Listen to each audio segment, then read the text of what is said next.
लंका में जिस समय प्रभु राम और लंकाधिपति रावण के मध्य में युद्ध चल रहा था, तो मेघनाथ ने नाग फांस में भगवान को और लखन भैया को बांध दिया। उस समय देवर्षि नारद ने गरुण जी को प्रेरणा दिया कि हे गरुण जी, तुम जाओ और भगवान नागफांस में बंध गए हैं, उनका नागफांस खोल के आओ। आपको उल्टी बात नहीं समझ में आ रही कि देखो भगवान हैं और क्या होंगे, बंध गए हैं। देखो गरुण जी ने सोचा कि बताओ ये कैसी बात है, ये कैसे भगवान है जो खुद ही बंध गए। अरे इनका तो नाम ले ले करके सब लोग भवसागर को पार हो जाते हैं और यही बंधन में पड़ गए। गरुड़ जी महाराज देवर्षि नारद जी के कहने पर लंका पधारे और नागफांस को काट दिया। दोनों लोग लखन जी राम जी उससे मुक्त हो गए। आगे लीला चलने लगी भगवान की। लेकिन गरुण जी के मन में शंका हो गई कि ये भगवान कैसे हो सकते हैं। अच्छा, आप लोगों से मेरा प्रश्न है, जब नागफांस से गरुण जी ने खोला होगा तो भगवान को नेत्रों से देखा था कि नहीं देखा था? अरे बोलो तो देखा था, तो ये बोध हो जाता भगवान का दर्शन हो गया। लेकिन देखो आप भगवान को देख रहे हैं, फिर भी भगवान को भगवान नहीं देख पा रहे हैं, बल्कि संशय पैदा हो गया। इस बहुत सूक्ष्म विज्ञान को समझने की कोशिश करिए आज द्वितीय दिवस पर। गरुण जी जैसा पुण्यशाली जो भगवान के पार्षद हैं, वो ही धोखा खा गए।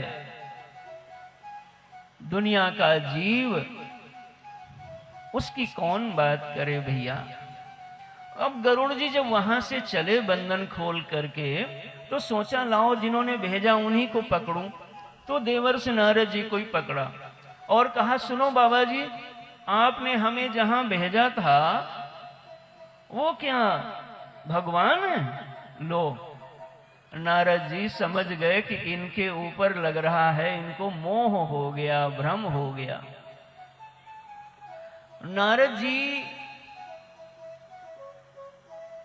ऋषि हैं, परम ज्ञानी हैं, परम भक्त हैं। कोई यदि आपसे बात को पूछे लेकिन उचित तरीके से ना पूछे, तो यह शास्त्र की आज्ञा है कि उसको कदापि बताना नहीं चाहिए। उचित तरीके से यदि नहीं पूछ रहा है, सठता पूर्वक पूछ रहा है, तो नहीं बताना चाहिए। गरुण जी आए और इतना बड़ा ज्ञान पूछना चाहते हैं और नमस्ते प्रणाम भी कुछ नहीं किया नारद जी को। नारद जी ने टाल दिया और कहा, ऐसा करो नारद गरुण जी, तुम ब्रह्मा जी के पास चले जाओ, वो बड़ा फुर्सत में है, तुमको सब समझा देंगे। नारद जी दौड़ करके गरुण जी ब्रह्मा जी के पास में गए। ब्रह्मा जी के पास जब गए तो ब्रह्मा जी के पास में जा करके नमस्ते तो किया, थोड़ा इतना तो चेंज हुआ। नारद जी को तो नमस्ते भी नहीं कुछ किया, प्रणाम भी नहीं किया, लेकिन अब गए तो वहां नमस्ते किया। बगल में ही एक और आसन रखा था, उस पर ही जा करके बैठ गए अकड़ करके। ब्रह्मा जी ने नीचे से ऊपर तक देखा, पूछा, बताओ गरुण जी कैसे आना हुआ? गरुण जी ने कहा, प्रभु ये बताओ, ये जो लंका में युद्ध हो रहा है और वो जो बंध गए थे, अभी मैं बंधन खोल के आ रहा हूं, मैं नहीं पहुंचता तो पता नहीं क्या आगे होता। और ये सब लोग कह रहे हैं भगवान है भगवान है, तो आप ये बताओ ये भगवान है कि राजा दशरथ जी के पुत्र हैं? ब्रह्मा जी ने कहा, अरे लगता इनको मोह हो गया। देखो महाराज, ब्रह्मा जी ने भी नहीं बताया। क्यों नहीं बताया? क्योंकि नियम है जिससे ज्ञान लेना चाहिए उसके प्रति थोड़ा आदर भाव तो हो, श्रद्धा भाव तो हो। श्रद्धावान लभते ज्ञानम तत्परः संयतेन्द्रियः ज्ञानम लब्ध्वा पराम शांतिम न चिरेणाधिगच्छति।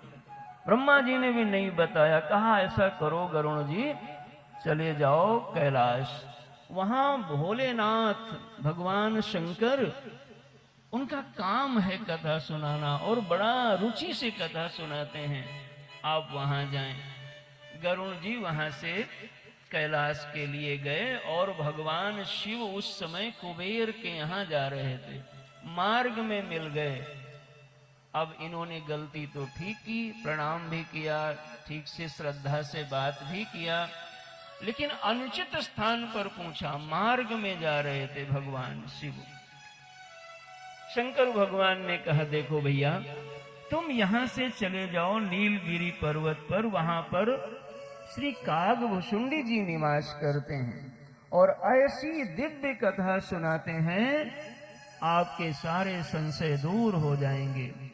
और गरुण महाराज वहां से आते हैं नीलगिरी पर्वत पर और कागभुषुंडी से भगवान के विषय में सुनते हैं, और जैसे ही सुनते हैं तो वैसे ही उनको भगवान का बोध हो जाता है, भ्रम मिट जाता है।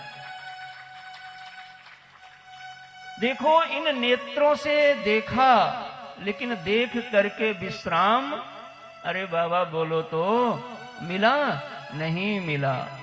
देख करके विश्राम नहीं मिला, कब मिला? सुन करके।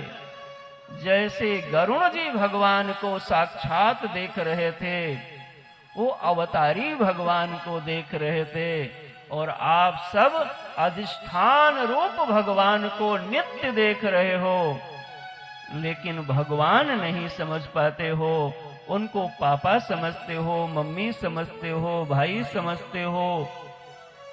ए बाबा, इस विश्व का कितना बड़ा यह विज्ञान है रामचरितमानस, आप इसकी महिमा का दर्शन करिए।